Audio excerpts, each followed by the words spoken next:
ng bayan, maasahan anumang panahon.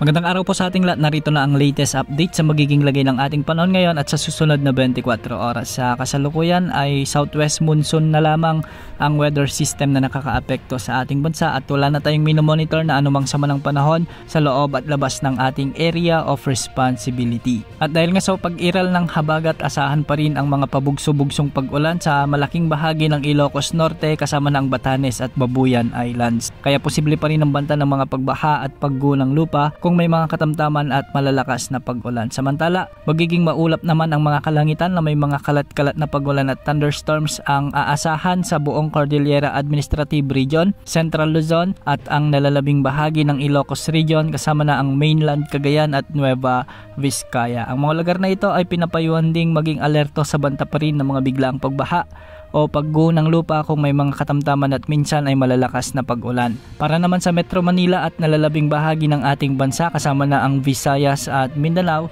ay magiging bahagyang maulap hanggang sa maulap naman ang mga kalangitan na may mga isolated rain showers and thunderstorm. Tulot pa rin ito ng habagat o southwest monsoon kaya posible pa rin ang banta ng mga biglaang pagbaha o pagguho ng lupa kung may mga mairal na severe thunderstorms. Para naman sa lagay ng mga pag-alon sa ating mga karagatan, ang mga baybayin sa northern at western sections ng Luzon ay posible ang mga pag-alon hanggang 4 na metro, samantala sa nalalabing baybayin ng Luzon ay posible ang mga pag-alon hanggang 3.1 meter. Para naman sa mga baybaying sakop ng Visayas at Mindanao ay posible ang mga pag-alon hanggang 2.1 meters. Sa kasalukuyan, wala tayong minomonitor na sama ng panahon sa labas o loob ng ating area of responsibility, pero isang sama ng panahon ang posibleng mabuo sa silangan ng bansa sa susunod na linggo. Posible itong mabuo bilang LPA, ngunit hindi naman ito nakikitang lalapit o tatama sa anumang bahagi ng ating kapuluan, ngunit asahan pa rin na posibleng muli nitong hatakin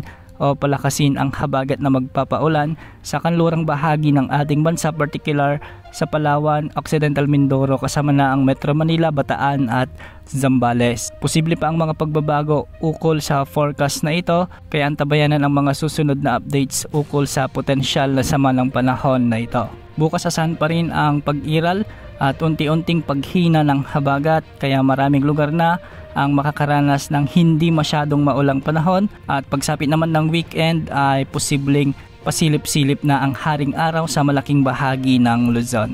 Yan muna ang lagay ng ating panahon. Ito po ang weather update ng bayan, maaasahan anumang panahon.